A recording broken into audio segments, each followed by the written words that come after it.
Itu, ini.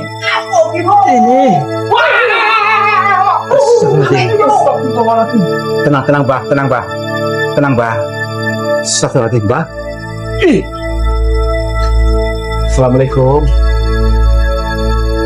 Assalamualaikum, Mbah. Maaf, Mbah. Maaf atas kelancangan kami. Iya, Mbah. Assalamualaikum warahmatullahi wabarakatuh, saudara-saudaraku sebangsa dan setanah air. Ketemu lagi dengan saya di Gaspol Update, teman-teman ya. Sudah pada tahu nggak nih? Nama Sarwenda kembali jadi sorotan ya setelah muncul isu yang sangat menghebohkan. Di tengah persoalan dengan Ruben Onsu ya yang belum benar-benar reda, kini beredar lagi dugaan kehamilan ya. Dugaan loh teman-teman ya, tolong dicatat di garis bawahi, dugaan, nggak menuduh. Ya, kemudian isu hubungan pribadinya hingga kembali dikaitkan dengan kontroversi lama ya soal Gunung Kawi. Ingat loh ya, dugaan ini ya, dugaan pesugihan. Ya, nggak menuduh, nggak ada yang menuduh karena nggak ada yang punya bukti ya. Yang terbaru, berbagai potongan video lama dan baru pun kembali diangkat sehingga memancing perdebatan panas di media sosial. Waduh, panas digoreng nih ya. Nah, bagaimanakah videonya dan bagaimanakah respon netizen? Mari kita tonton bersama, kemudian mari kita komentari bersama di bagian akhir video. Ini dia. Baik, kita tunggu sepertinya, tapi kita belum tahu dengan bahasa beliau. Mari kita ini kesempatan kita karena dia sudah muncul untuk menyambungkan batin kita. Mbah, pangapunten. Gini, saya kesini bukan atas utusan siapa-siapa, tapi saya datang sendiri murni karena pengen tahu dengan cerita-cerita di sini. Maaf, Bang. Iya, alhamdulillah. Tadi atas anggungku kami mohon maaf, Mbah. Gini, saya pengen tahu. Gue iseng, gue samperin. Beneran gue samperin. Bayar 5 juta Pak kalau nggak salah waktu itu. 5 juta bayarnya. Katanya buat seserahan lah, mandat lah, ini itulah, segala macem gitu kan. Karena menurut kabar yang beredar, kalau kita pergi ke sana tuh nanti langsung ngedil gitu loh sama Nyi Roro Kidul katanya. Ya tadi udah ngobrol, udah berbicara. Iya pokoknya menceritakan sebab. Karena aku udah berikan untuk punya bayi dong. Oh, bagus nih. Jadi kamu enggak? Apa tadi barusan? Ekspresi panik tak bisa disembunyikan. Itu haknya dia.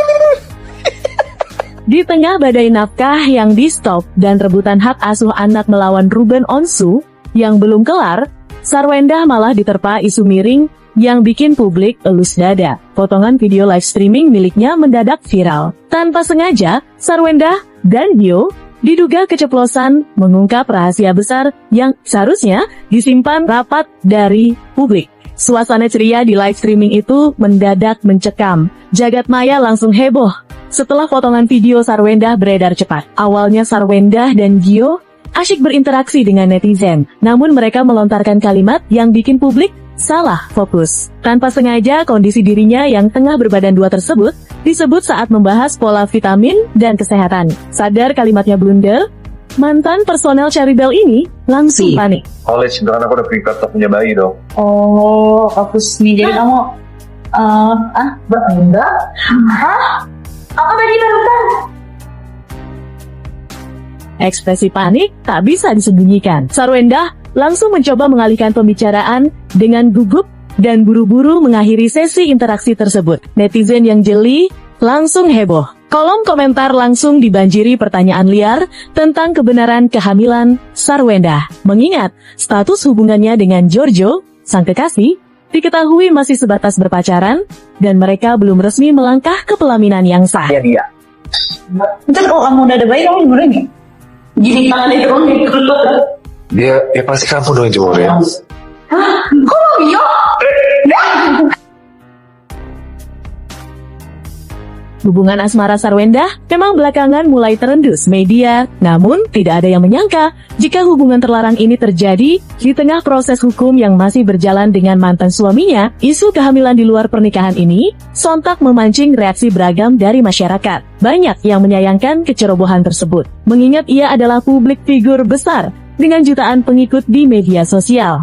Apa yang dilakukan Sarwendah ya terkait dengan calon suaminya, pacarnya, itu haknya dia. Tapi terkait mencampuri, itu haknya dia. Meski dihujat, tak sedikit pula netizen yang membela dan meminta publik tidak menghakimi sebelum ada klarifikasi resmi dari kedua belah pihak. Di sisi lain, kabar mengejutkan ini bak menyiram minyak ke dalam api yang sedang menyala hebat. Seperti yang kita ketahui, urusan perebutan hak asuh anak antara Ruben Onsu dan Sarwendah masih berjalan sangat alot di pengadilan dan belum menemukan titik temu yang damai. Dengan mencuatnya rumor kehamilan ini, publik pun mulai berspekulasi liar. Apakah fakta baru ini akan menjadi kartu as bagi Ruben untuk mendapatkan hak asuh penuh atas anak-anak mereka secara hukum dan sosial? Sarwendah tentu bisa menjadi bahan pertimbangan besar bagi majelis hakim mengenai lingkungan, tumbuh kembang anak-anak yang paling aman dan terbaik ke depannya nanti. Pihak Sarwendah maupun Gio hingga detik ini belum memberikan pernyataan resmi untuk memutus simpang siur kabar kehamilan ini. Apakah video tersebut murni kesalahpahaman kalimat atau sebuah kejujuran yang tak sengaja terungkap? Mencuatnya isu kehamilan di luar pernikahan ini tentu bukan sekadar gosip belaka, melainkan bisa berdampak sangat serius di mata hukum dan mengubah hasil akhir persidangan. Jika hal itu terbukti di persidangan, bukan tidak mungkin peta perebutan hak asuh akan berbalik sepenuhnya ke tangan Ruben Onsu. Hak asuh yang awalnya berpeluang besar jatuh ke tangan sang ibu, kini berada di ujung tanduk. Pengadilan bisa saja mengalihkan hak asuh penuh kepada Ruben Onsu demi menjaga kepentingan terbaik serta masa depan mental anak-anak mereka agar tidak terganggu. Ruben Onsu sendiri memilih untuk tidak memberikan pernyataan sepatah kata pun terkait potongan video live streaming mantan istrinya yang viral. Dengan pengawalan ketat, Ruben hanya melempar senyum tipis pada awak media dan langsung berjalan cepat menuju kendaraannya. Sikap diam seribu bahasa ini dinilai sebagai langkah taktis untuk menghindari salah ucap yang bisa memperkeruh suasana. Ada pokok-pokok aja po yang konsultasikan poin-poin. Dia anak, soal anak aja. Poinnya dia anak. Itu. Soal Thalia dan Tania live di sosial media. Mudah-mudahan semua berjalan dengan baik ya. Terima kasih. Tentu berharap ada klarifikasi yang bijak dan jernih dari Sarwendah dan Gio, bukan sekadar meredam netizen, melainkan demi masa depan anak-anak. Tekanan mental yang dihadapi Sarwendah ini berlipat ganda. Di satu sisi, ia harus menyelesaikan urusan masa lalunya dengan Ruben. Di sisi lain, ia harus menghadapi badai hujatan atas kehidupan barunya bersama Giorgio Antonio. Dasar kamu orang serakah. Kamu minta uang 50 miliar. Iya. Gimana ya Mbak? Saya butuh banget jawaban gue tuh. Oke. Saya potong dulu ya videonya teman-teman ya. Saya pribadi melihat bagian awal video ini ya, dari tadi bagian opening sampai yang barusan ini yang saya potong ya. Ini lebih banyak berisi rangkaian dugaan ya, dan spekulasi yang kemudian dikaitkan dengan Sarwendah. Sekali lagi, dugaan dan spekulasi menjadi menarik karena dikaitkan dengan Endah, kan seperti itu ya. Jangan sampai kita itu menuduh ya, nggak ada bukti, fitnah itu namanya. Macam si itu Cidewa Panci ya, yang tukang nyolong panci dari Kemenpora, menuduh ijazah Jokowi palsu, nggak ada buktinya, fitnah jadinya ya. Dan yang menarik justru bukan soal isu kehamilannya Endah teman-teman ya, tetapi bagaimana potongan video kecil yang tadi kita saksikan itu bisa berkembang menjadi narasi yang jauh lebih besar ya, dugaan kehamilan. Menurut saya netizen sekarang memang sangat cepat ya mengambil kesimpulan sebelum ada penjelasan resmi. Emang lo tahu? Emang kalian tahu Enda hamil ya kan? Baru dapat selentingan aja langsunglah digoreng ya kan? Abang juga goreng ini. Iyalah ya kan, tapi kan gak menuduh ya toh. Di sisi lain ya, karena Sarwenda adalah public figure ya. Jadi ya setiap setiap ucapan yang dianggap janggal langsung menjadi bahan analisis berjamaah. Nggak janggal pun akan dianalisis secara berjamaah. Saya rasa di titik ini publik masih berada pada tahap menduga-duga teman-temannya. Jadi menurut saya masih wajar lah menduga-duga. Pokoknya jangan menuduh ya, nggak ada bukti itu fitnah. Ya, delik aduan pencemaran nama baik tuh ya, belum pada sebelum ada tahap pembuktian lah, kurang lebih seperti itu. Lanjut. Kayak, iya saya butuh banget nih 50 miliar. Untuk apa uang itu? Buat usaha, saya mau pensiun cepet, saya pengen bikin rumah yang gede, saya pengen berkeluarga. Terus dia bilang, tapi uang sebanyak itu, kejadian itu, kamu harus menumbalkan banyak, bahkan puluhan orang. Jawab lagi dong. Tidak apa-apa Mbah, saya paham betul bahwa kondisinya harus ada banyak nyawa yang dikeluarkan untuk uang 50 miliar. Maka dengan ini saya dengan tulus bersedia menumbalkan banyak orang. Mbah sebut saja siapa namanya. Langsung gua bilang gitu. Perhatikan ekspresi Sarwenda saat Ghost Ranger penelusuran di rumahnya 4 tahun lalu. Kirim. Oh, jadi banyak kayak kirim? Ke depan ya? Banyak. Terus kenapa akhir-akhir ini ada suara berisik-berisik?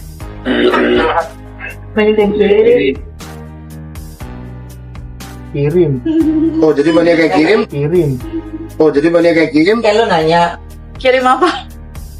Dan untuk ini selanjutnya Ki. Nah, kira-kira apa yang akan terjadi akhir dari cerita ini Ki Macan? Apa yang akan terjadi akhir dari cerita ini? Karir hancur. Karir hancur. Banyak orang-orang datang untuk pembayaran hutang piutang. Penagihan. Ya. Anak-anak akan ada mengalami sakit. Oh, nih anak-anak. Oh, ya Allah. Akhirnya dan doanya nggak tembus lagi sayang. Kan sudah jadi anak didiknya jin. Mau berdoa bagaimana pun dan tembus ke langit. Akan diteror oleh jin tersebut untuk mengambil nyawanya. Apa? Meninggoy. Maksud Ki? Wah, aduh, lah ini dari kartu-kartunya Ki Macan yo rek yo. Wah, tuh ada gambar anak juga, ada doa-doanya sekarang nembus lagi karena udah terlihat. Ini namanya musyrik. Nah ini nih, karena menyembah nih jin. Ini bakal lupa musyrik. Nah ini tadi ya. Ini namanya musyrik. Nah ini tadi rek ya. Ingat ya, yang di Gunung Kawi tidak semuanya negatif. Di Gunung Kawi tidak semuanya negatif. Tergantung ada niat tempat suci. Oleh karena otak manusia geblek ya. Jadi halal haram hantam. Nggak sama si jin-jin negatif mewujudkan dengan perjanjian-perjanjian tertentu yang menyesatkan gitu Ki ya. Waduh, Ki Macan sangat mengerikan. Ending ini digunakan sebagai pembelajaran bagi penontonnya Pitu Misteri semuanya ya, agar tidak terlena dengan pesugihan-pesugihan. Kita akan lihat juga ya di satu oracle, apakah mantan suaminya ini sebelumnya sudah tahu kalau mantan istrinya ini pada saat menikah sudah melakukan ini. Tahu loh. Tapi dia bilang ini seperti sembahyang biasa karena ada kelentengnya juga di sana. Paham Mas. Manipulatif. Jen. Nah ini tadi. Dan tidak ada yang namanya tumbal-tumbalan itu. Manipulasi. Membohongi. Bahkan tadi kan Macan ada kartunya, dia udah mulai terjun bebas itu di saat anak keduanya lahir umur 1 tahun gitu ya. Nah, melakukan hal itu ya dengan manipulasi nggak ada. Nah akhirnya suaminya ya aja gitu ya. Ternyata udang di balik batu, ada kebohongan. Kita tanya lagi, apakah pacarnya ini tahu atas ini semuanya? Mengenai ini tahu. Tapi sama, dialognya sama. Seperti mantan suaminya. Tapi ini dia gambarnya. Ya, di sini ada serigala api yang tertusuk oleh pedang. Ujung-ujungnya dia pun juga, pacarnya ini juga akan menjadi korban. Nih, ditusuk. Akhirnya demi menyelamatkan dirinya. Untuk menyelamatkan dirinya. Nah ini gimana? Itu yang ngasih dukun. Buat apa katanya? Dukun aku itu. Dagelan dikasih. Warna hitam. Iya. Bukan, itu bukan dari kampung. Ya emang dia goib, adek. Terus gelangnya tuh gimana enggak? Bentuknya bulat gini enggak? Bentuknya bulat-bulatan kecil. Di tengah-tengahnya itu ada tulisan. Adik tulisannya apa? Ada tulisan, tapi tulisannya itu tulisan Arab gitu. Jadi kalau kata Opa, cuman Onyo kayak pernah ada yang ngasih gelang.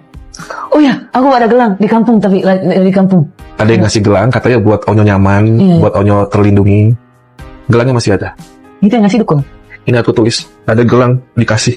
Itu yang ngasih dukun. Ada yang tahu tentang Sumpah demi Tuhan, itu yang ngasih dukun. Ada yang tahu tentang ini? Nggak ada. Baru di Om Robi nih. Ada gelang dikasih. Warna itu. Iya. Itu yang ngasih dukun. Buat apa kata? Dukun aku dukun. Bukan dukun Onyo, nanti orang kiranya Onyo punya dukun. Ada orang pintar datang ke Onyo, bukan Onyo berkonsultasi ya, bukan Onyo yang datang ke dukun. Kalau Onyo bilang dukun aku, nanti fansnya bilang, ya Onyo main dukun. Enggak, aku luruskan. Onyo bukan main ke dukun, tapi ada orang bisa dibilang apa ya? Orang pintar lah enggak? Orang pintar, dia memberikan waktu dan tenaganya untuk tiba-tiba datang ke Onyo gitu. Datang ke Onyo untuk ngasih gelang gitu ya, tanpa Onyo berkonsultasi kan ya. Seperti itu ya, Dek. Maaf ya kalau Onyo, aduh. Nggak ada yang tahu tentang ini. Buat apa katanya? Waktu aku pertama kali viral itu enggak? Awal banget. Awal pertama kali viral, mau aku habis doa dari kuburan Opa, aku nggak tahu orangnya dari mana. Ya kan, tiba-tiba datang, betul kan? Nah itu, yang Om Robi lihat itu seperti itu.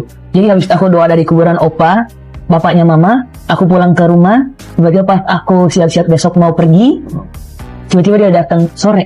Sore mau menjelang malam itu habis aku beres-beresin pakaian, aku mau pamitan di depan kuburan Opa. Tiba-tiba dia datang, nih kasih jaga-jaga di sana, doa, rajin doa. Gelang hitam, sampai sekarang gelangnya masih ada. Kalau Onyo masih ingat, betul nggak matanya kayak hitam?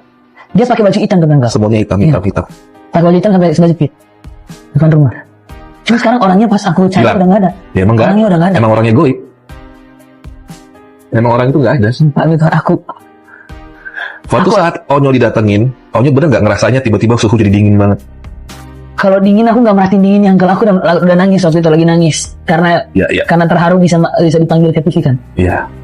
Kenapa nggak dibawa ke? Tapi emang waktu itu tuh emang gelap, maksudnya udah mau menjelang gelap, udah sekitar jam 6:30 lewat lah. Ya. Tiba-tiba dikasih gelang itu kayak aku terima sambil aku nangis kayak terima kasih. Karena emang orang di sana itu kayak emang datang aja gitu ke rumah. Tapi pas aku nanya ke Opa, pas aku pulang tuh katanya kita nggak ada orang kayak gitu. Maksudnya kita nggak pernah datang orang kayak gitu di rumah. Opa itu emang tipe orang yang merhatiin setiap orang yang datang. Jadi memang orang itu. Aku kasih gelangnya. Aku kasih gelangnya. Aku bawa dari sini. Aku kasih. Sampai sekarang gelangnya masih ada. Jadi bentuknya bulat gini enggak? Bentuknya bulatan kecil. Di tengah-tengahnya itu ada tulisan. Adik tulisannya apa? Ada tulisan, tapi tulisannya itu tulisan Arab gitu. Jadi kalau kata Opa itu bukan dari kampung. Bukan. Emang dia goib. Bukan, itu bukan dari kampung. Ya emang dia goib, adek. Terus gelangnya tuh gimana entar? Enggak apa-apa. Onyo kenapa dia bawa ke? Oke teman-teman, saya potong lagi ya videonya. Di bagian ini pembahasannya mulai bergeser ke isu pesugihan. Ya, wah, menarik pokoknya, pesugihan, tumbal ya, hingga ramalan-ramalan dari nggak tahu peramal mana ya kan. Pokoknya menarik ya. Yang menurut saya ya sangat sensasional ya, menarik, sensasional. Guys. Jujur saja teman-teman ya, saya sebetulnya sangat berhati-hati ya ketika sebuah tuduhan besar itu dibangun dari cerita mistis ya. Apalagi dari kartu ramalan dan penafsiran kejadian masa lalu. Makanya saya selalu bungkus dengan kata diduga, ditengarai ya. Pokoknya nggak menuduh lah, karena menuduh itu dosa ya. Karena apa? Karena yang saya lihat konten seperti ini memang mudah sekali menarik perhatian karena menggabungkan unsur selebriti, misteri, dan konflik keluarga sekaligus. Makanya tetap saya sajikan, tapi saya ubah menjadi dugaan, ya, bukan tuduhan. Tetapi menurut saya ya nggak apa-apa sih ya, karena kan ini hanya sekedar dugaan gitu kan. Dan menurut saya penonton ya tetap harus bisa membedakan gitu loh antara fakta, opini, dan mana sekedar dugaan yang belum tentu memiliki dasar kuat ya. Ya pokoknya kita diskusi aja lah, jangan menuduh. Oke? Lanjut. Jakarta gelangnya. Disuruh bawa sama dia. Kenapa Onyo tinggalkan di kampung? Enggak, gelangnya ada di Jakarta, ada di bawah berarti ya. Oke. Onyo kaget. Talinya aku di mobil. Onyo pernah cerita tentang ini? Enggak, sumpah aku enggak dengerin. Ya Tuhan nih, aku enggak pernah cerita ini sama. Onyo, Angkel mau nanya. Nanti itu deh, nanti aku kasih Angkel deh gelangnya nih. Iya, mau kasih, emang Angkel dukun gak mau ah. Maksudnya kasih lihat Angkel, kasih tunjuk, nanti aku kasih lihat deh. Boleh. Gelangnya pernah hilang tapi tiba-tiba muncul di kamar Bunda. Pasti sudah lihat kan podcastnya si mbak-mbak bertopeng hitam itu. yang kayak suatu pit yang kalau setiap bulan Desember sebelum Natal itu datang bersama center class. Mbak. Ceritanya itu dibuat semirip-miripnya dengan kehidupan Sarwenda, dengan gosip-gosip atau cerita-cerita yang sedang beredar, itu yang diangkat kemudian diceritakan di dalam podcast tersebut. Dan orang-orang sangat percaya dengan cerita dari si mbak-mbak bertopeng ini. Jadi seakan-akan orang-orang mulai menggiring opini karena di saat ini sedang hype-nya cerita tentang Sarwenda. Mulai mereka menggiring-giring opini kalau apa yang diceritakan mbak ini adalah tentang kehidupan Sarwenda. Tapi ada satu part yang Mbak Swatupit itu katakan kalau dia hanya bekerja sampai 2023 karena di situ posisinya bapak dan ibu bosnya itu sudah bercerai. Dan kalian tahu, Sarwenda dan Ruben bercerainya di tahun 2024. Jadi, menurut kalian, apakah itu benar cerita tentang Sarwenda? Halo guys, ternyata video gue soal Gunung Kawi itu rame gitu. Gue kaget juga sih, thank you ya guys ya. Mungkin orang-orang juga pada penasaran ya, karena sekarang kan lagi rame lagi tuh Gunung Kawi. Apa yang ada di sana tuh orang pasti kepo sih, pengen tahu aja gitu. Sebenarnya kayak apa gitu Gunung Kawi. Guys, disclaimer ya. Jadi gue tuh bukan tahu ujuk-ujuk kemarin soal Gunung Kawi gitu. Soalnya gue punya memori masa muda yang diisi oleh memori masa muda almarhumah nyokap gue. Almarhumah nyokap gue tuh waktu mudanya itu kan kerja sama bosnya. Nah bosnya ini memang sering banget ke Gunung Kawi. Which is itu nyokap gue cerita 1 bulan sekali lah dia ke Gunung Kawi. Dan setiap kali ke Gunung Kawi tuh kalau nggak 4-7 hari itu selama di sana gitu kan. Dan nyokap gue tahu persis apa yang dilakukan bosnya gitu, dan dia suka cerita itu gitu ke gue gitu. Jadi pas kemarin gue main ke Malang, gue tuh memaksakan diri untuk yaudah deh gue harus ke Gunung Kawi karena gue pengen tahu aja dan pengen menyamakan apa yang terjadi di sana bener nggak apa yang diceritain sama nyokap gue gitu. Dan sebenarnya gue udah bikin videonya, cuman pas kemarin gue mau upload kok nggak bisa gue juga nggak ngerti kenapa ya guys. Mudah-mudahan kalian sabar ya, nanti gue ceritain deh gitu apa yang terjadi di Gunung Kawi dan apa yang ada di sana gitu ya. So tunggu ya guys. Mas, hati-hati kalau ke atas, ke Gunung Kawi. Kayak tadi kita soalnya di atas cerita ini, itulah, apa segala macam. Terus terakhirnya dia ngomong, Mas, ini saya mau nitip. Mas, saya kasih pegangan ya, dia bilang gitu. Ya karena kan di atas tuh auranya aneh banget. Supaya di atasnya diganggu. Terus kadang ada yang ke atas, mungkin berguru, berilmu, kita nggak tahu, terus nggak pulang gitu. Dia sih bilangnya gitu. Nah, gue pikir lagi, nah gimana ceritanya gue kesono. Nggak mau kenapa-napa, malah gue megang batu dari orang gitu kan maksudnya. Belum dengar ada masalah itu sampai akhirnya pada saat mau ke hotel, mau jalan ke sana baru dibilangin kita pindah hotel ke Malang, nggak jadi nginep di Gunung Kawi. Buat Fitri, katanya sakit ya, sakit parah ya.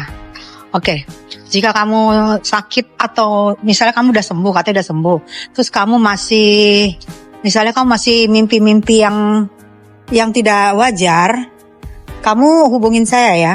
Kamu hubungin saya akan bawa kamu. Nih ya, buat kamu kasih tahu ya, saya akan bawa kamu ke perkawi-kawian di sana. Akomodasi semua saya yang tanggung. Saya akan temui kamu dengan pemangku biar untuk nyembuhin kamu. Oke? Tolong disampaikan ya buat kalian ya, ke Fitri ya. Saya akan menjamin dia untuk dibawa kembali ke perkawi-kawian. Jika kamu mimpi buruk atau kamu belum sembuh sakitnya, atau mimpi kamu gak wajar, saya akan bawa kamu ke perkawi-kawian, semua saya tanggung ya. Oke, buat Fitri, thank you. Fasilitas bintang 5 saya tanggung. Nanti harus nginep di sana, harus segala macam. Tolong sampai ngerti Fitri, saya peduli aja karena seorang ART yang sakit, mantannya sakit, itu sakitnya aneh. Oke, kita obatin lagi secara aneh. Nanti saya ketemuin dengan ketua pemangku di sana atau pemangku di sana untuk ngobatin kamu. Terima kasih. Om Hau, ini tangan aku nih. Nih, Om Hau pegang tangan aku. Kiri. Ini. Beda ya Mas? Maaf. Iya. Maaf ya Mas ya? Iya. Maaf ya Mas. Beda nggak? Ini kayak es ya Mas? Iya. Tuh. Normal. Nah, maaf mas, ininya tuh. Ininya. Coba. Mas, ini ada normal. Saya itu karena udah sering setiap hari nih, ya ada aja ngasih botol. Akhir inilah ada satu orang yang saya selalu ketika ketemu, terima kasih ya, terima kasih. Saya itu menghindari berkelarutan untuk dia menerawang saya lebih jauh kan. Nah, kannya dia harus bawa lo. Guys, dengar suaranya. Netizen RO pemakan beras bulog. Lu pikir gue bisa kena mental? Pedagang baju bekas di Tanah Abang ya. Kalau ngomong itu harus bener. Bukan mental, bukan mental. Oke? Bukan mental tapi mental. Mental. Bacot beraga orang kaya. Sama susah. Alah. Lu kan jualan ini ya? Jualan apa tuh? Baju bekas di Tanah Abang ya. Nanti gue belanja ya di Allah ya. Gue belanja nanti di Allah gue cari ya. Secara gue juga jualan ya. Nanti belanja gue ke Tanah Abang ya. Ya, saya potong lagi teman-teman ya. Ini banyak nih potongannya nih. Makanya biar agak cepat dikit lah. Jadi di segmen ini terlihat mulai muncul perdebatan ya, antara pihak yang percaya dunia mistis dan pihak yang menganggap semuanya hanya sugesti dan kebetulan. Menurut saya perdebatan seperti ini memang tidak akan pernah selesai. Dan yang menarik justru bagaimana isu Sarwenda ini menjadi pintu masuk bagi banyak orang untuk membahas hal-hal yang di luar persoalan utama ya. Akibatnya apa? Ya fokus pembicaraan tergeser dari fakta yang bisa diverifikasi menjadi keyakinan pribadi masing-masing. Opini lah kurang lebih ya. Dan disinilah biasanya opini publik itu menjadi semakin liar dan sulit dikendalikan. Makanya kita tetap harus berimbang lah seperti itu. Lanjut. Mental.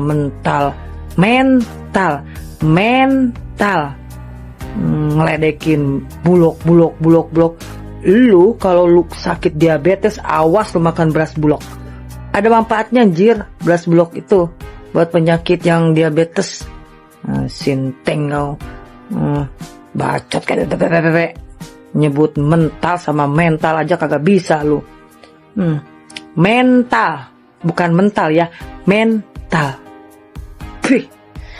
Cuman ya ada beberapa komentar ya kan yang mereka nih sampai saat ini katanya nggak percaya akan adanya ya yang namanya mistis, goib, hantu ya kan terus wewek gombel kayak gitu, mereka nggak percaya. Saking mereka kecintaan buta nih sama fans mereka itu ya kan, sama juragannya mereka nggak percaya akan adanya hantu, akan adanya dunia lain, akan adanya mistis, akan adanya pokoknya ya hal-hal begitulah. Ya kan, hal-hal yang tidak bisa dilihat oleh mata tapi bisa dirasakan oleh hati. Ya kan. Yang aku pengen pertanyakan, agama mereka itu apa sebenarnya? Ya, aku tuh bukan bawa agama. Cuman kalau di agama aku tuh sudah diceritakan, sudah didongengin kita dari kecil, kalau kita itu tuh hidup berdampingan sama makhluk-makhluk di alam lain. Diceritakan kita, dinindak bubukan kita dengan cerita itu. Iya kan? Terus kita juga dikasih tahu juga ceritanya Nabi Adam keluar dari surga sehingga ya kan berpisah dengan Siti Hawa. Diceritakan kita karena apa? Karena si jin iblis itu yang tidak suka sama kita. Iya kan? Yang kata mereka itu benar, aku duluan dari orang-orang itu, aku yang lebih suci dibandingkan mereka karena aku terbuat dari api. Pasan dongeng-dongeng seperti itu tuh sering kali gitu ya diceritakan sama orang tua kita. Pertanyaan aku nih, kalian ini tuh punya Tuhan enggak? Sementara di agamaku itu tidak mempercayai hal itu, berarti tidak mempercayai adanya Tuhan. Iya kan, padahal cerita itu tuh ya sudah berseliweran gitu sejak kita kecil, udah ditanamkan gitu kan. agar kita tuh jangan main-main sembarangan kemana-mana. Dulu waktu kampung-kampung masih awam, masih hawa-hawa yang dikuasai goib gitu loh, iya kan? Zaman kita kecil dulu selalu kan diingatin kalau kita main panas saja, jangan kalian main panas-panas ya, ini saatnya tidur siang, nanti ada jin hantu belata lewat gitu. Iya kan? Jangan keluar maghrib sebelum isya, karena itu maghrib itu tuh mereka tuh berkeliaran. Gitu, perasaan orang tua tuh sering deh gitu, ya kan? Lantas ada yang tidak percaya adanya hal-hal mistis kayak begitu. Otak pada kemana? Kalian itu keturunan apa? Kebebal kali. Kalau kalian sudah kecintaan ya sama yang namanya pemuja kalian itu, tapi please lah, ya jangan membodoh-bodohkan diri. Nggak boleh itu, ya nggak boleh. Nggak boleh kita menghinakan diri kita sendiri dengan membodohkan kita, ya. Karena terpampang nyata kalau diri kalian itu tuh nggak berilmu, nggak berakal, tolol pokoknya gitu loh. Ya, sudah beberapa banyak bukti berseliweran tentang kejadian mistis, horor, apa bla bla bla. Mereka itu hidup berdampingan sama kita. Mereka itu sama makhluk ciptaan Tuhan, tapi mereka itu nggak mau kalah dari manusia. Yang janjinya mereka itu akan menyesatkan manusia sampai kiamat gitu loh. Ya, jadi kita harus percaya. Kalau kau nggak percaya, berarti kau nggak percaya adanya Tuhanmu. Agama apa kau? Ada kata-kata cong gitu. Cong siapa ya cong? Diasumsikan mengarah kepada kliennya Bang Bima. Asumsinya siapa? Kan Mbak Sarda juga sempat membuat video gitu. Cuma kenapa tidak ada statement meminta maaf kepada Mas Ruben? Mungkin banyak yang menyerang, tapi banyak juga yang mensupport. Yang mana? Yang mau support yang mana buat Sarwenda marah tidak, menerima itu dan dia akan mencoba menjadi wanita yang lebih baik. Itu CEO si Wenda ditantang itu sama Bang Hotman Paris, guys. Masa gak ada tanggapannya sih? Itu tantangannya cuma tunjukin doang rekening ada nggak di rekeningnya itu tuh 500 miliar. Kan dia itu kan CEO kan, 2000 toko. Penghasilannya juga per bulannya pasti gede kan, triliunan gitu kan. Masa iya nggak mau ditanggepin sih, gimana sih? Coba dong tanggepin biar seru guys. Biar orang-orang nih netizen Indonesia nih percaya gitu kalau lu itu adalah CEO. Udah gitu doang. Nggak usah takut, itu tuh jalan loh. Jalan menuju untuk netizen itu percaya sama lu nih. Elah, kan lu sendiri kan ngomong 2000 toko. Cuma tunjukin rekening doang. Paling kecil ada nggak 500 miliar gitu. Kalau gue mah nggak punya, belum punya, nanti mungkin ya guys ya. Tapi kan kalau seorang CEO masa yang nggak punya sih, pasti punya kan. Nggak usah salpu sama rambut gue yang lagi berdiri tuh. Tuh, udah gitu dong. Hey, gimana jualan? Aman? Dak dikduk ser. Komenannya di head netizen. Isinya emot semua, gimana? Hah? Laris? Laku? Kok aku lihat-lihat situ jualan kok banyak diam, mukanya gelisah, panik. Kenapa? Hah? Udah biasa aja. Kan situ yang memulai, netizen yang mengakhiri. Katanya nantangin. Itu baru di sosial media loh. Ya, ingat, nanti kalau diserang netizen habis-habisan, ya, jangan play victim, ya. Sadar diri lu. Juga perempuan dan anak, kata-kata itu tidak mewakili seorang ibu. Dia bukan ibu yang baik. Jadi kan menurut saya kalau bukan ibu yang baik, Ruben Onsu bisa menggugat untuk hak asuh anak kepada Sarwenda dicabut dan diberikan kepada Ruben. Alasannya tadi pernyataan soal Sarwenda yang sudah menjadi gaduh di masyarakat. Terkait rumah yang diberikan oleh RU itu untuk anak-anak, tapi masuk orang luar ke dalam rumah itu dan melakukan aktivitas itu seperti apa sih? Sebenarnya nggak boleh. Harus izin daripada itu tanpa pengetahuan. Artinya si izin kau bagi bakal anak. Oke, saya potong lagi. Ya. Saya potong lagi nih. Di bagian ini teman-teman ya, muncul narasumber yang mencoba memberikan penilaian dari sudut pandang agama dan etika sosial. Iya toh? Iya, tadi sudah kita saksikan bareng-bareng. Dan menurut saya ketika sebuah isu sudah masuk ke wilayah moral dan keyakinan, ya respon masyarakat biasanya menjadi jauh lebih emosional, ya kan? Itu ya sudah sulit dihindari untuk di negara seperti Indonesia ini. Dan saya melihat banyak asumsi yang dibangun ya berdasarkan dugaan-dugaan yang beredar sebelumnya. Ya karena itu menurut saya sangat penting untuk ya bagi diri kita ya tidak terburu-buru gitu loh menjatuhkan vonis kepada siapapun. Sebab apa? Ya dampaknya bukan hanya kepada figur yang dibicarakan, tetapi juga kepada keluarga dan anak-anak yang ikut terseret dalam pemberitaan. Kasihan mereka, ya toh? Iya. Lanjut. Si rumah ini ada orang baru yang masuk ke dalam, kan tidak boleh. Karena bukan milik pribadi misalnya. Bismillahirrahmanirrahim. Saya ingin bicara dan mengomentari terkait dengan berita viral tentang selebritis yang diduga melakukan melanggar etika agama dan etika sosial, yakni adalah pesugihan. Pesugihannya sudah sangat jelas ke Gunung Kawi ya. Inisialnya artisnya adalah S begitu ya. Kenapa diduga kuat? Karena mantan mantan suami mengutarakan perihal kegaiban, keganjilan begitu ya. Ditambah juga sang anak angkat yang mereka di sana hidup bareng gitu ya, melakukan atau mensyahadah atau menyaksikan sesuatu yang sama. Begitupun asisten artisnya melakukan persaksian yang sama begitu ya, sehingga ya ini diduga kuat. Bahkan terakhir itu Mbak Tuti sebagai ART-nya pun di jejak backpacker itu melakukan hal yang sama pula begitu ya, sehingga kita menduga ya, baik itu persaksian dari Mbak Fitri, kesaksian dari Mbak Tuti, ataupun sang suami, ataupun sang anak, menduga kuat bahwa ini cerita yang sama, sehingga cerita tentang pesugihan itu adalah benar-benar nyata. Walaupun kita itu bukan juga dilakukan pesugihan dan lain sebagainya. Tetapi saya ingin melihat dari faktor pesugihannya, karena ini tentu saja bagi orang yang puyeng ya terkait dengan uang dan lain-lain, cerita-cerita ini bisa jadi menjadi pemantik untuk melakukan hal yang sama. Tentu saja ini merugikan, baik merugikan dirinya terkait dengan akidahnya maupun merugikan orang lain karena ada tumbal, ada dikurbankan dan seterusnya begitu ya.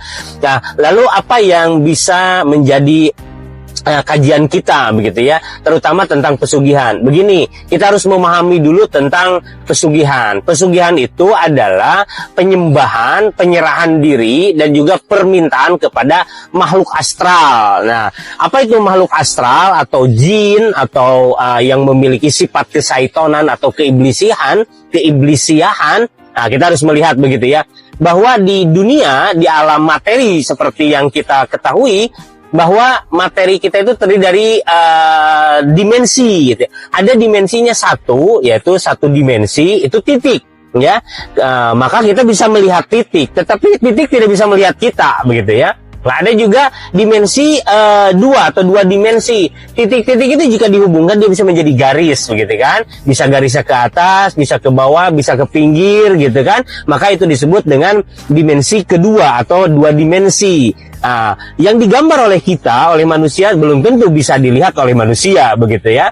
Dan yang ketiga adalah dimensi tiga atau tiga dimensi, karena sudah ada panjang, ada lebar, ada tinggi. Kita bisa melihatnya dari sudut, dari depan, dari belakang, dari kiri, dari kanan, dari atas, dari bawah. Itu adalah dimensi tiga atau tiga dimensi alam manusia. Dan manusia itu memang tertingginya yang normal itu ya sampai mencapai dimensi 3 atau 3 dimensi, sehingga dimensi 4 dimensi, 5 dimensi itu tidak bisa dilihat oleh manusia kecuali bagi mereka yang memiliki kemampuan-kemampuan khusus begitulah. Lantas bagaimana hubungannya dengan hubungannya dengan pesugihan ya. Pesugihan itu kepada makhluk astral, makhluk yang memang lebih dari seperti manusia ya. Kenapa disebut lebih? Karena mereka memiliki dimensi keempat begitu ya. Kenapa dimensi keempat atau 4 dimensi? Karena manusia tidak bisa menjangkaunya ya. Misalkan mereka bisa berlari secepat cahaya begitu kan. Mereka juga memiliki ilmu-ilmu yang tidak dikuasai manusia. Walaupun dalam dimensi keempat misalkan kan nanti ada 4 dimensi, 5 dimensi, 6 dimensi, sampai dimensi yang maha gaib gitu ya, yang kita sebut dengan kegaibannya Allah. Nah, kegaiban Allah itu ya ada di bawahnya ada aras, ya, ada juga kursi gitu kan, dan seterusnya begitu, ada level-levelnya begitu. Maka dimensi 4 misal kita sebut saja dimensi 4 itu kepada makhluk jin atau dengan segala turunannya, dengan segala dimensinya, ada yang kafir, ada yang muslim, ada yang menyesatkan, ada yang membantu, dan seterusnya ya, mirip-mirip manusia, cuman ruang dan tempatnya itu sudah berada di dalam 4 dimensi. Nah, lantas ketika manusia melihat seperti itu gitu kan, maka manusia merasa dirinya merasa dirinya lebih daripada manusia. Walaupun pada Al-Quran Allah sebutkan ya ma'syarul jinni wal insi gitu kan, hei jin dan manusia, ini stata'tum an tanfudu min aqtaris samawati wal ardi fanfudu la tanfuduna illa bisultan. Sejatinya dimensi 4 dan dimensi ketiga dia itu tidak saling mengalahkan kecuali mereka memiliki ilmu. Nah, dimensi keempat terkait dengan ilmu mengadakan uang, ilmu menduplikasi, ilmu memindahkan, seperti misalkan ini ya yang jinnya Nabi Sulaiman memindahkan istana Bilqis misalkan. Nah itu bisa sebuah kesaktian dalam definisi manusia ya. Walaupun dalam dimensi jin ya sebetulnya bukan kesaktian begitu ya. Oleh karena itu, karena kesaktian itu, maka ada manusia yang serakah menggadaikan akidah kemanusiaannya. Jadi manusia sebagai kholik, ada makhluk, Allah sebagai kholik, sebagai Tuhan. Nah, ketika ada kesalahan interpretasi manusia, kesalahan ibadah, objek yang disembah, ternyata yang harusnya itu kan yang maha gaib, yang maha segalanya, yang maha pencipta. Ternyata mereka terpana dengan yang sebetulnya sesama makhluk, tetapi ya itulah karena ada kelebihan-kelebihan. Misal terkait dengan keuangan, mereka bisa menggandakan uang, membuat emas tiruan dan seterusnya, sehingga manusia terpana ya, dan juga memiliki tabiat serakah. Maka manusia itu menganggap mereka itu lebih hebat, sehingga munjungan, menyugi gitu kan, sehingga ketika sudah menjadi pesugihan mereka menyerahkan dirinya. Saya potong lagi ya. Jadi pada bagian ini pembahasan semakin dalam ya kan, semakin dalam ya ke tema pesugihan, tumbal dan hubungan manusia dengan makhluk gaib ya. Menarik pokoknya yang urusan-urusan seperti ini. Terlepas dari benar atau tidak ya cerita yang disampaikan tadi, saya melihat ya pesan yang ingin dibangun adalah mengingatkan masyarakat agar tidak tergiur ya jalan pintas untuk mendapatkan kekayaan instan. Namun saya juga merasa bahwa menghubungkan semua itu secara langsung kepada tokoh tertentu tanpa bukti yang benar-benar kuat ya, itu ya berpotensi menimbulkan fitnah. Oleh karena itu saya lebih memilih ya mengambil sisi edukasinya daripada ikut mempercayai tuduhan-tuduhan yang masih simpang siur tersebut. Lanjut. Menyerahkan jiwanya kepada mereka, dan itu harus ada akadnya. Nah, ritual pesugihan itu diawali dengan akadnya, menyerahkan dirinya, dan juga melaksanakan apa yang disyaratkan. Ya, wabil khusus banyak syarat-syaratnya. Ada syaratnya seperti tumbalnya juga ada dari binatang, ada dari manusia, gitu kan, ada dari harta, ada darah, ada janin, banyak sekali tumbal-tumbalnya.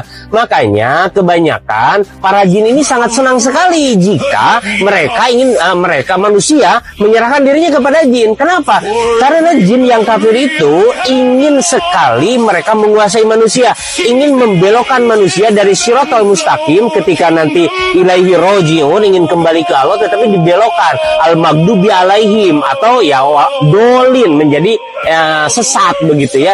Nah, caranya adalah, salah satunya adalah menggunakan keserakan manusia untuk menguasai dunia, untuk menjadi lebih kaya, menjadi lebih tinggi, memiliki jabatan yang besar, memiliki popularitas yang hebat. Sehingga apa? Sehingga para syaitan, ya, para iblis ini membantu mereka. Bagi mereka ini sangat mudah. Karena apa? Ruang dan waktu dimensi keempat itu lebih tinggi daripada dimensi ketiga yang ada di dalam pandangan manusia. Sehingga bagi jin ini sesuatu yang mudah. Yang sulit itu adalah manusia tidak bisa dikendalikan. Manusia memiliki ilmu, sehingga manusia bodohlah yang memusyrikan Allah. Manusia bodohlah yang ketika pesugihan dia bersembahnya bukan kepada Allah, bersembahnya hanya kepada makhluk-makhluk Allah yang sejatinya hanya beda dimensi saja. Padahal kata Allah, illa bisultan, manusia dan jin akan menjadi sesuatu yang berbeda jika manusia itu punya sultan, punya ilmu. Nah, oleh karena itu kami sarankan nih ya kepada saudara S gitu kan, yang diduga ya berpesugihan, mudah-mudahan cepatlah taubat. Tentu saja karena ikatannya, akadnya sangat kuat, maka sulit sekali untuk menghindari syarat-syarat yang sudah diakadkan. Maka ini perlu dibantu oleh orang-orang yang mampu untuk memisahkan ya, untuk memisahkan atau untuk mempenalti akad-akad itu. Saya kira mudah-mudahan seorang pesugihan yang tadi ada kesalahan, mudah-mudahan taubat. Kenapa? Harta yang paling berharga kita itu manakala kita masuk ke alam akhirat, di yaumil mizan, kita mau masuk neraka apa masuk surga. Apalagi jika matinya tidak normal, matinya jiwanya diambil oleh kelompok jin dan juga dijadikan hamba sahaya oleh jin itu sendiri. Maka hati-hatilah, tidak bisa diampuni dosa tentang musyrik ini. Terima kasih, mudah-mudahan jadi kita itu sadar ya. Assalamualaikum. Ya, masalah berita Ruben didukun-dukuni di Gunung Kawi. Kita akan bahas detail sekarang sambil aku makan sabui lagi. Ya, soalnya di sini nggak ada jualan lain selain sabui kalau lu mau halal. Ya. Terus nanti Rere Jelita bilang, iya lu belanja di Walmart. Di Walmart lah. Kan tetap Amerika, bukan negara dengan tingkat presentasi kekisminan nomor 2 di dunia. Walmartnya ini Amerika. Udah deh, kalau kerja cuma tukang cebok jangan sombong deh. Gue juga nggak peduli tukang cebok nenek-nenek hidup ya. Lu lewat pun paling gua anggap sampah. Nah, jadi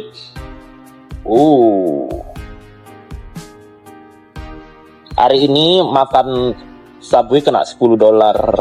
Berapa tuh? 180.000 ya? Aku suka banget kalau teriyaki ayam itu. Oke, nah sekarang kita bahas gitu. Ruben katanya kan didukuni sama aku kalau benar aku benarin, kalau salah aku salahin. Tidak ada Sarwenda itu mendukung-dukungi Gunung Kawi. Itu hoax, itu hanya orang-orang bodoh atau hanya Rere Jelita atau media-media abal-abal yang mencari supaya mereka bikin media begitu rame begitu. Please lah guys, ini 2026. Kalau ada orang yang bisa didukuni pertama kali dia kena santet, itu adalah aku. Kenapa? Karena aku punya banyak haters. Kan aku famous gitu. Tapi banyak orang yang aku bongkar aibnya. Tapi orang sudah berkali-kali mencoba mendukuni aku, itu nggak kena-kena. Tetapi Raja Bangsawan yang kulitnya semulus bulu angsa, ada jerawat 1. Ya kan tetap aja. Kenapa? Karena memang dukun itu tidak ada. Dukun hantu itu hanya asumsi bagi rakyat jelita di negara dengan tingkat presentasi kemiskinan tertinggi nomor 2 di dunia yang sudah dinobatkan Bank Dunia ya. Jadi karena banyaknya kekisminan, ditontoni halusinasi, jadi mereka termindset bahwa dukun, tahayul. Nah, tidak bisa, nggak ada. Kalau di Amerika sini nggak ada. Kecil-kecil diajarin nonton film kuntilanak, film pocong, nggak ada. Kenapa? Itu membuat pola pikir nanti ketika mereka besar itu menjadi botol. Seperti warga-warga Konoha, dari kecil, dari ABG, dari bocil sudah diperkenalkan hantu, pocong, kuntilanak, genderuwo. Kok di Amerika ini nggak ada, mereka pun nggak tahu ada genderuwo, kuntilanak, pocong. Itu hanya cerita-cerita rakyat yang diasumsikan kepada otak generasi muda supaya nanti gedenya menjadi botol. Nah, kok di Amerika sini nggak ada orang cerita-cerita hantu, mereka itu pola pikirnya modern. Nah, kalaupun mereka bikin film horor, tapi di kehidupan nyata mereka berpikir itu tidak nyata. Beda kalau sama warga Konoha ya. Mereka dipertontonkan oleh produser-produser botol ini yang tidak bisa bikin film sekeren film Hollywood, Bollywood yang terkenal di dunia itu. Jadi mereka mau nggak mau mengikuti selera pasar dari warga-warga Konoha. Dibuatlah film-film hantu, film-film halu, yang secara nggak langsung itu memperbotol rakyat Konoha dari kecil. Nah, jadi dikit-dikit percaya. Aku 37 tahun umurku nggak pernah itu ngelihat ada hantu, ada nggak ada, karena memang tidak ada begitu. Jadi kalian itu jangan percaya kalau misalnya terlalu dipertontonkan yang halu-halu, diperkenalkan sebuah hal yang memperbotol. Aduh udah deh, lu warga Konoha dari kecil, anak lu kenalin inter cari duit, kerja pinter. Oke teman-teman, ya sudah selesai ya. Udah banyak menit tadi nih. Menjelang akhir video terlihat ada beberapa pihak lah gitu ya yang justru menolak berbagai tuduhan mistis tersebut ya dan menganggapnya sebagai pembodohan publik ya. Ya kalau secara ilmiah saya sependapat gitu, tapi ini Indonesia gitu. Nggak bisa dilepaskan dari sisi mistis, walaupun mistis itu nggak ilmiah, tapi faktanya banyak yang mengalami dan banyak yang melihat kan seperti itu. Saya sendiri juga sering sekali. Dan menurut saya bagian ini penting karena memberikan sudut pandang yang berbeda teman-teman ya. Setidaknya penonton tidak hanya mendengar satu narasi saja, satu arah. Kalau saya pribadi ya kasus seperti ini sebaiknya dikembalikan pada fakta yang bisa dibuktikan ya, bukan semata-mata pada cerita goib, ramalan atau asumsi yang berkembang di media sosial. Karena apa? Ya karena pada akhirnya ya publik kan boleh berpendapat ya, tetapi kebenaran tetap membutuhkan bukti yang jelas dan harus dapat dipertanggungjawabkan. Ya gitulah pokoknya ya. Oke teman-teman, demikian dulu komentar dari saya. Sebelumnya saya memohon maaf yang sebesar-besarnya ya jika dalam penyajian konten ini ada kata-kata yang menyinggung, kurang tepat penggunaannya, atau ada data yang dianggap keliru atau salah. Saya memohon maaf yang sebesar-besarnya. Kita jumpa lagi di lain video. Salam NKRI.